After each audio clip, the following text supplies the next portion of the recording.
Detroit में मेरा घर मुझे कभी अपना घर जैसा नहीं लगा। ये बस एक ऐसी जगह थी जहां अंदर से टूटे हुए लोग एक साथ रहते थे और जब भी मौका मिलता आपस में झगड़ते। मेरे डैड तब तक शराब पीते थे जब तक वो अपने पैरों पर खड़े नहीं हो पाते, और मेरी मॉम तब तक गोलियां खाती थी जब तक उन्हें कुछ महसूस होना बंद ना हो। मैं 16 साल का था। इसका मतलब था कि ये मानने के लिए बहुत बड़ा हो चुका था कि एक दिन सब कुछ ठीक हो जाएगा, और घर छोड़कर जाने के लिए बहुत छोटा था। ज्यादातर रातों में मैं खुद को अपने कमरे में बंद कर लेता था और इंटरनेट की दुनिया में खो जाता था जहां कोई मुझे चोट नहीं पहुंचा सकता। इसी तरह मुझे एक डार्क वेब फोरम पर एक चैट रूम मिला। वो एक गुमनाम जगह थी जहां लोग अपनी बेकार जिंदगी के बारे में बातें करते थे। अचानक मेरे डीएम पर एक मैसेज आया जो @Suzy_22 नाम के किसी यूजर ने भेजा था।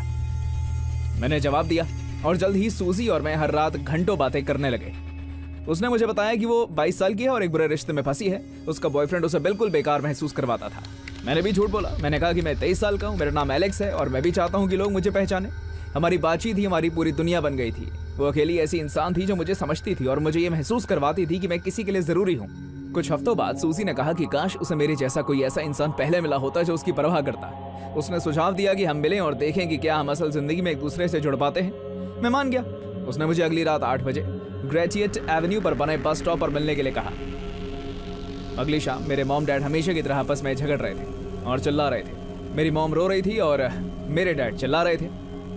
मैंने उनकी बातों पर ज्यादा ध्यान नहीं दिया और बस इस बात का इंतजार करता रहा कि वो कब शांत होंगे। आसमान में बादल गरज रहे थे और तूफान आने वाला था। मैंने अपनी हुडी पहनी, पीछे वाले दरवाजे से बाहर निकला और मूसलाधार बारिश में भीगते हुए ग्रेजुएट की तरफ चल पड़ा। बस स्टॉप पर कोई नहीं था। वहां बस एक धुंधली सी स्ट्रीट लाइट टिमटिमा रही थी। मैं वहीं खड़ा बारिश में भीगता रहा और हर 30 सेकंड में अपना फोन चेक करता रहा।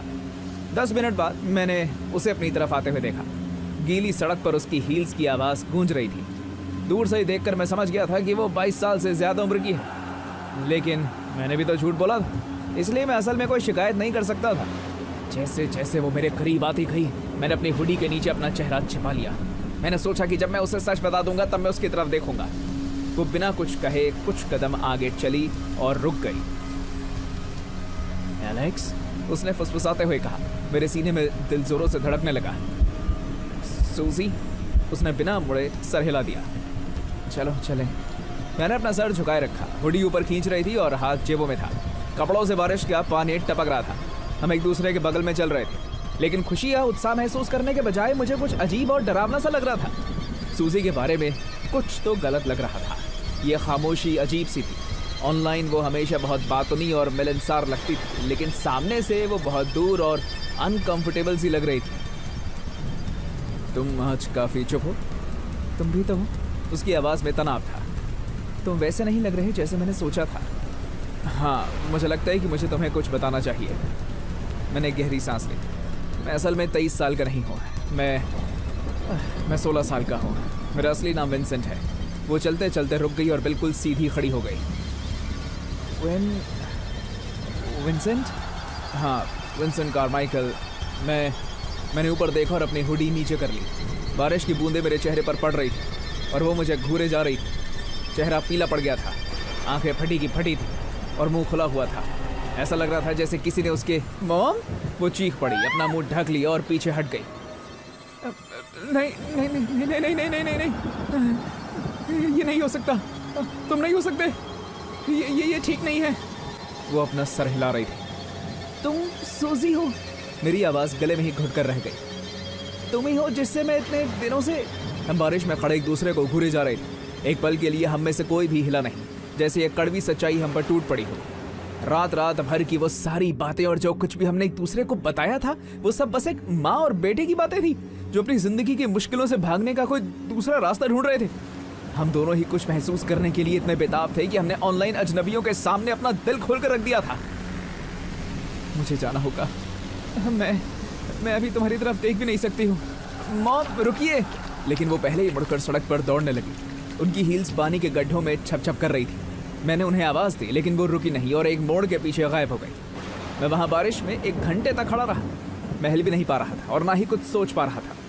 हमारी हर बातचीत मेरे दिमाग में बार बार चल रही थी। जब मैं आखिरकार घर पहुंचा तो घर में अंधेरा था।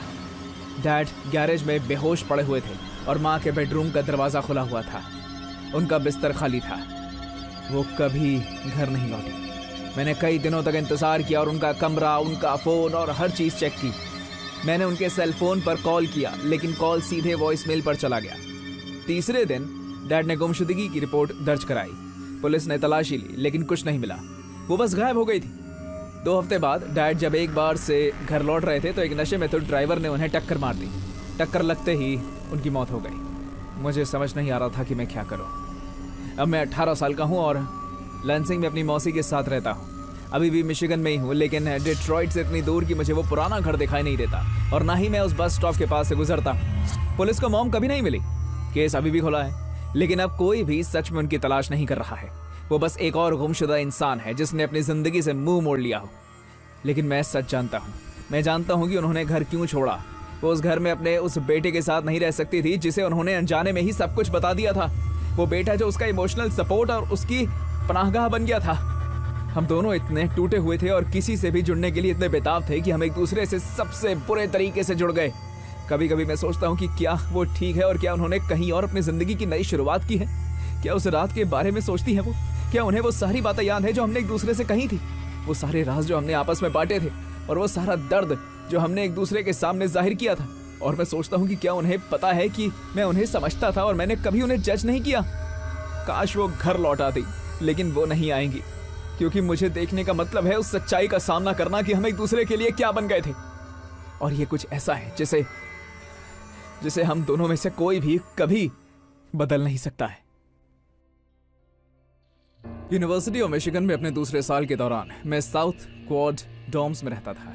वहां हॉल के नीचे कॉमन बाथरूम था और दीवारें इतनी पतली थी कि उनके शायद ही कोई प्राइवेसी मिल पाती हो। अक्टूबर का महीना खत्म होने वाला था और पूरी शाम जोरों की बारिश हो रही थी। बोर होकर मैं अपने लैपटॉप पर इंटरनेट के सबसे अजीब हिस्सों को बिना सोचे समझे खंगाल रहा था और किसी तरह मैं उस वेबसाइट पर पहुंच गया। मुझे याद भी नहीं कि मैं वहां कैसे पहुंचा। शायद मैंने इंटरनेट के रहस्यों या ऐसी ही किसी चीज के बारे में रेडिट पर किसी अजीब लिंक पर क्लिक कर लिया होगा। पेज धीरे धीरे लोड हुआ। उसका बैकग्राउंड काला और टेक्स्ट सफेद था। उसका लेआउट इतना आम था कि देखकर लगता था जैसे उसे 90 के दशक में बनाया गया हो। हेडर पर लिखा था रोल प्ले कॉस्ट्यूम असली कलेक्शन। मुझे लगा कि ये कोई कॉस्प्ले साइट होगी जहां हैलोवीन के सामान या शायद पुराने जमाने के कपड़े मिलते होंगे। लेकिन जब तस्वीरें आखिरकार लोड हुई तो कुछ अजीब सा लगा। वो कपड़े बिल्कुल भी कॉस्ट्यूम नहीं थे। वो रोजमर्रा के आम कपड़े थे, जैसे कि नीली पोलो शर्ट जो ओल्ड नेवी के कपड़ों जैसी लग रही थी, एक सादी बेल्ट वाली आम जीन्स और फूलों वाली एक गर्मियों की ड्रेस। ये बिल्कुल वैसी आम कपड़े लग रहे थे जैसे आप टारगेट या वॉलमार्ट में देखते हैं। मैं उलझन में पड़ गया और सोचने लगा कि कोई कॉस्प्ले के लिए इस आम कपड़े को क्यों खरीदेगा। तभी मैंने कपड़ों पर भूरे रंग के कुछ दाग देखे। वो दाग धुंधले पड़ चुके थे। ऐसा लग रहा था जैसे किसी ने उन्हें बार बार रगड़कर साफ करने की कोशिश की हो, लेकिन वो मिटे ना हो। कपड़ा घिसा हुआ लग रहा था और सिलाई वाली जगहों पर खिंच गया था। साफ जाहिर था कि उसे बहुत ज्यादा इस्तेमाल किया गया था।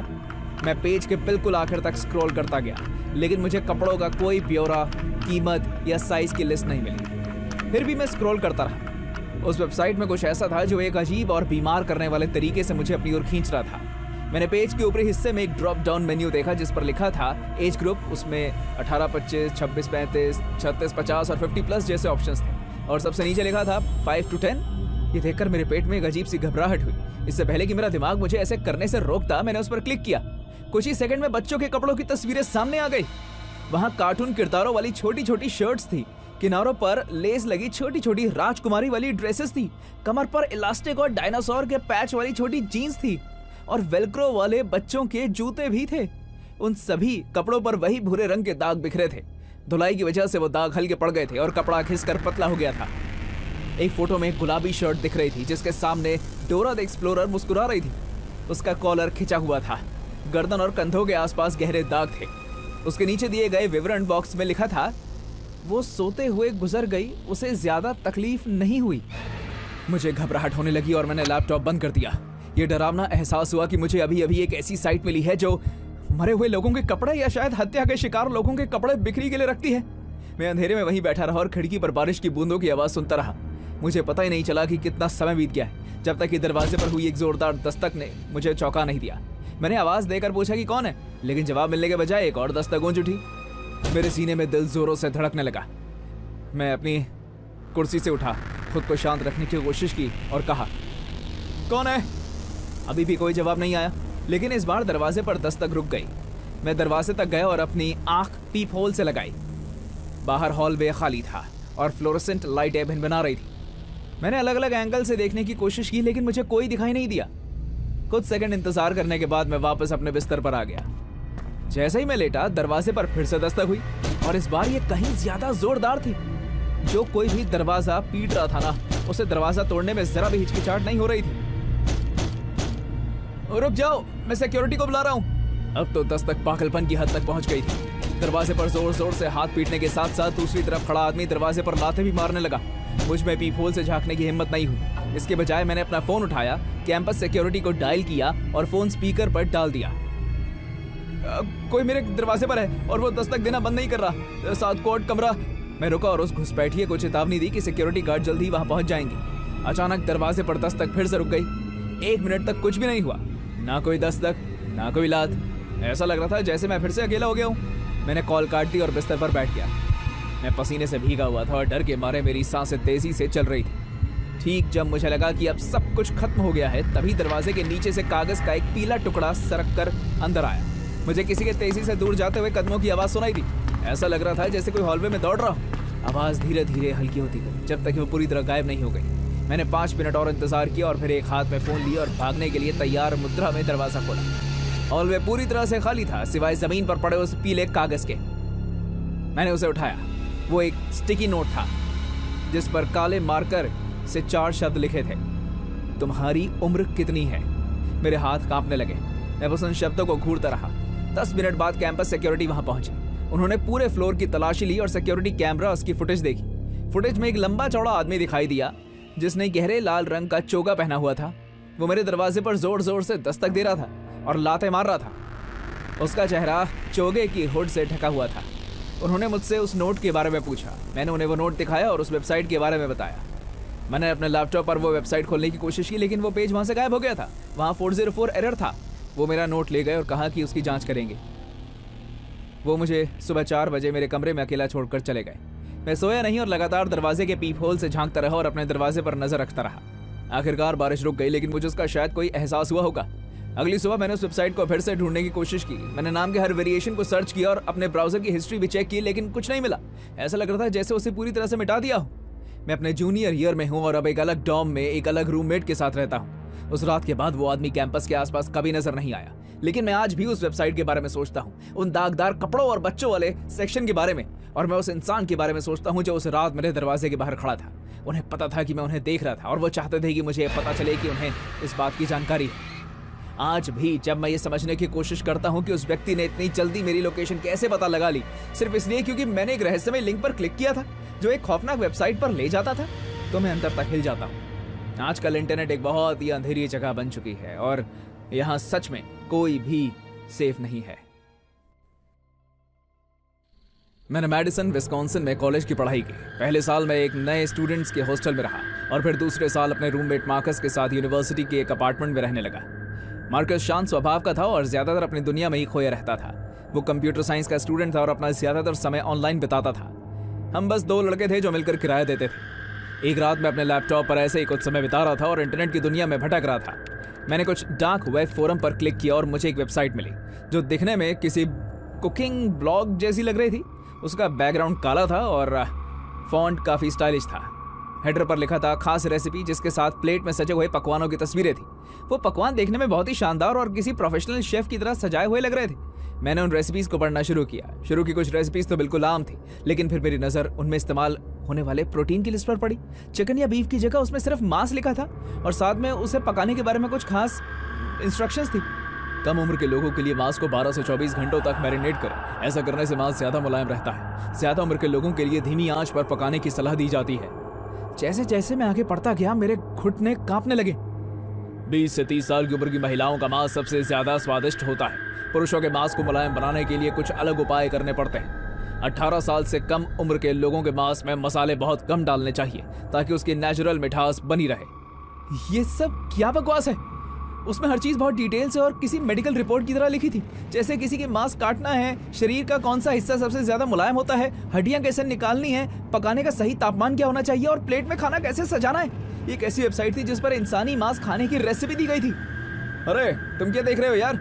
जरा ऐसे तो देखो, ये तो बिल्कुल पागलपन है। मैंने अपना लैपटॉप उसकी तरफ घुमाया। वो मेरी तरफ झुका और उसने पढ़ना शुरू किया। कुछ ही सेकंड में उसका चेहरा पीला पड़ गया। हे भगवान, है ना? पर ये जरूर फर्जी होगा। शायद किसी ने लोगों को डराने के लिए वेबसाइट बनाई होगी। मार्कस कुछ नहीं बोला। वो बस पढ़ता रहा और एक के बाद एक रेसिपी को स्क्रॉल करते देखता रहा। उसके चेहरे के हाव भाव अजीब से हो गए थे, जैसे वो किसी गहरे सदमे में चला गया। मार्कस, उसने पलकें झपकाई। हाँ, ये परेशान करने वाला है। मैं सोने जा रहा हूँ, कल मिलते हैं, गुड नाइट। वो अपने कमरे में गया और दरवाज़ा बंद कर लिया। मैंने लैपटॉप बंद कर दिया। मुझे बहुत अजीब लग रहा था और मैंने उस बात को भूलने की कोशिश की। अगले कुछ दिनों में मार्कस बदल गया। वो हमेशा से शांत रहने वाला लड़का था, लेकिन अब वो सबसे कटा कटा और खोया खोया सा रहने लगा था। मैं उसे अक्सर कैंपस में लोगों को घूरते हुए देखता था। जब मैं उससे पूछता कि क्या वो ठीक है, तो वो एकदम से होश में आता और कहता कि वो बिल्कुल ठीक है।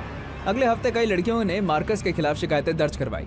हमारी बिल्डिंग में रहने वाली एक लड़की एमा ने कैंपस सिक्योरिटी को बताया कि मार्कस हर जगह उसका पीछा कर रहा था। सिक्योरिटी वालों ने उसे चेतावनी दी और उससे कहा कि वो उस लड़की से दूर रहे, लेकिन ये सिलसिला रुका नहीं।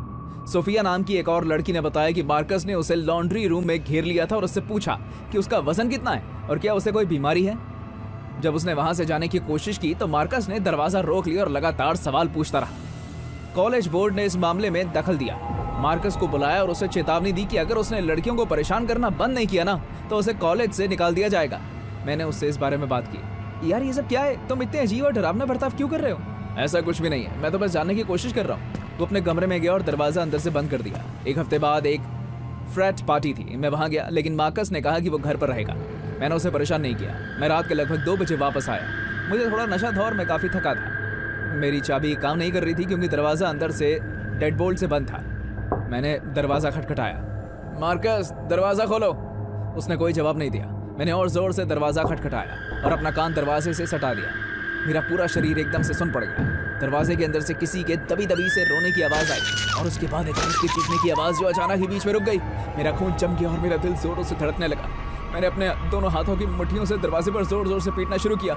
मार्कस, क्या हो रहा है? उसने फिर भी जवाब नहीं दिया। इसलिए मैं भाग कर नीचे गया और मुझे वहाँ एक सिक्योरिटी गार्ड राउंड्स लगाते हुए मिल गया। मैंने उसे बताया कि मेरे अपार्टमेंट के अंदर कोई है और वो चीख रहा है। वो मेरे पीछे पीछे ऊपर आया और दरवाज़ा खटखटाया। जब किसी ने जवाब नहीं दिया तो उसने रेडियो पर मदद के लिए संदेश भेजा और एक और गार्ड चाबियां लेकर आया। उन्होंने दरवाज़ा खोला। लिविंग रूम खाली था और मार्कस के बेडरूम का दरवाज़ा बंद था। उन्होंने दरवाज़ा खटखटाया। जब उसने दरवाज़ा नहीं खोला तो उन्होंने उसे तोड़ दिया। कोने में एक लड़की बंधी हुई थी। उसे एक्सटेंशन कॉर्ड से बांधा गया था और उसके मुंह पर डक टेप लगी थी। उसके चेहरे पर चोट के निशान थे और वो रो रही थी। मैंने उसे पहचान लिया। वो सोफिया थी, वो लड़की जो लॉन्ड्री रूम में मिली थी। सिक्योरिटी गार्ड्स ने उसे खोला और पुलिस को बुलाया। वो बुरी तरह कांप रही थी और मुश्किल से ही कुछ बोल पा रही थी। उसने बताया कि मार्कस ने उसे लाइब्रेरी के बाहर पकड़ लिया था और घसीटते हुए हमारे अपार्टमेंट तक ले आया।